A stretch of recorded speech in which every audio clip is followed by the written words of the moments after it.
그러면서 이 이후에 깊은 산골로 피신한 사람들이 높고 헌준한 곳에 새로운 입지의 성곽을 만들게 되는데,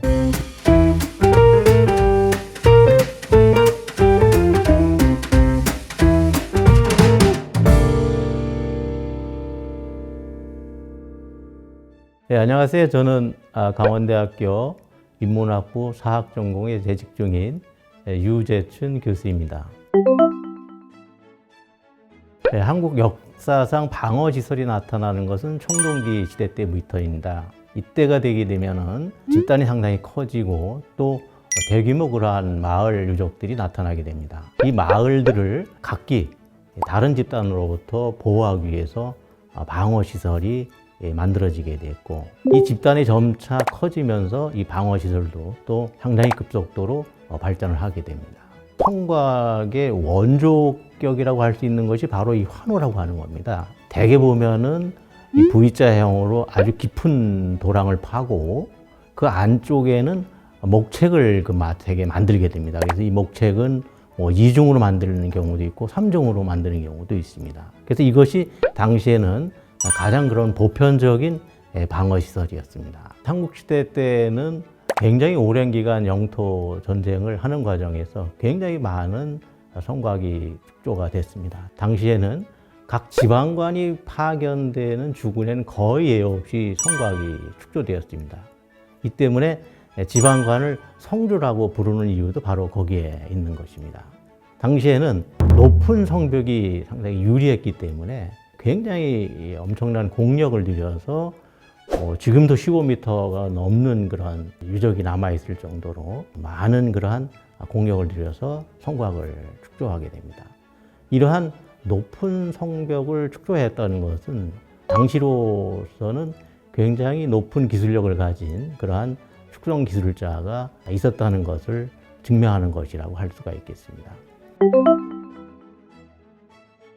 한국 성곽의 가장 큰 특징은 한국의 성곽이 대부분이 산성을 축조했다는 것입니다. 이는 한국에 산지가 많기 때문이기도 하지만 또 한편으로는 인구가 많지 않고 그렇기 때문에 또 공력을 적게 들이고 적은 인원으로 방어를 하기 위해서 이러한 산성을 만드는 것이 당시로서는 아마 가성비가 가장 높은 그러한 방어시설이었기 때문이라고 이렇게 생각이 됩니다.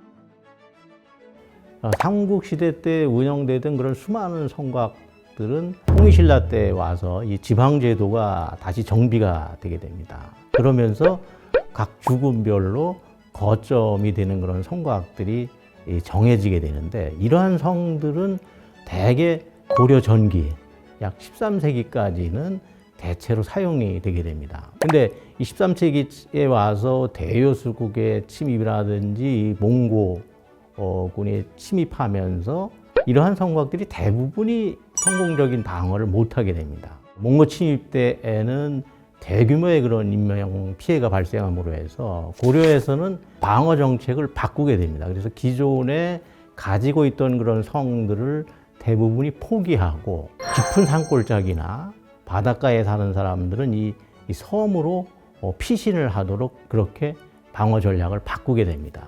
그러면서 이 이후에 깊은 산골로 피신한 사람들이 높고 헌준한 곳에 새로운 입지의 성곽을 만들게 되는데, 이러한 것들이 바로 중세, 즉 고려시대에 새로운 그러한 성곽이 나타나게 되는 그러한 계기가 되었던 것입니다.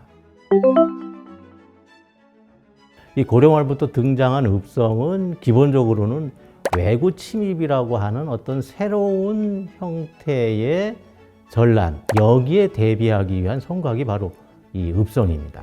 즉 외구가 침입이 있었을 때 고을의 수령들은 지역의 백성들과 함께 이 산성으로 올라가서 대응하는 이런 방식을 취하고 있었습니다. 그런데 그렇게 되다 보니까 이 국가의 공공시설과 주요 민간 주거시설들이 이 외구의 약탈과 파괴에 방치되는 그런 문제점이 있었습니다. 또한 이 외구로 하여금 이 내륙으로 자유롭게 횡행하는 그러한 문제점들을 동시에 가지고 있었기 때문에 기본적으로 이 해변가에서 왜구를 막기 위해서는 해변 가까이에 이러한 거점이 되는 성들이 있어야 됐던 것입니다. 그런 타운이 되는 이 주요 그런 관청 시설들이 있고 민간 주요 거주 시설들이 있는 이곳을 둘러싸는 그러한 새로운 형태의 성을 만들게 되는데 그것이 바로 이 읍성이 되는 겁니다. 해변가에 읍성을 만들어 놓고 거기를 거점화함으로 해서 왜구들은 선박을 타고 와서 선박을 방치해 놓고 내륙으로 들어갈 수가 없는 겁니다. 자신들은 선박을 잃게 되면 결국은 돌아갈 길이 없기 때문에 왜구들은 와서 읍성을 점령하든지 아니면 내륙으로 들어가는 것을 포기하든지 어느 쪽을 양자택일해야 되기 때문에 결과적으로는 읍성을 해변가에 만들어 놓음으로 해서 왜구들로부터 안전하게 공공시설들을 지키고 또 내륙으로 왜구들이 진입하는 것을 근원적으로 차단할 수 있게 됐던 겁니다. 그래서 우리나라 해변의 이 조선 전기까지는 대부분이 이러한 각 고을의 읍성들이 건설되게 됩니다.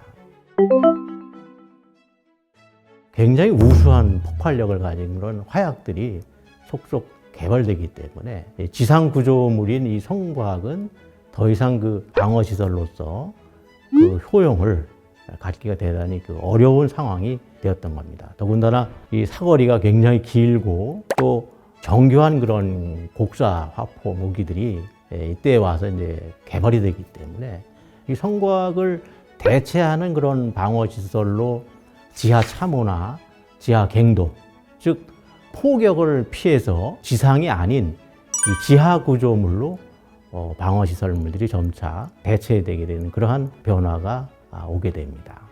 한국 역사상 이 성곽이라고 하는 것은 바로 우리 민족과 국가를 지켜온 가장 중요한 방어 시설물이었습니다. 특히 우리나라에는 많은 산지가 있고 그 산지를 활용한 이 산성은 이 적은 인원으로 우수한 방어력을 가질 수 있었기 때문에 바로 인접하여 중국과 같은 그런 큰 집단이 늘상 군사적인 위협을 가해 왔었습니다만 그 속에서도 우리 집단을 온전히 지켜올 수 있었던 가장 유용한 그런 방어 시설물이 아니었나 이렇게 생각이 됩니다.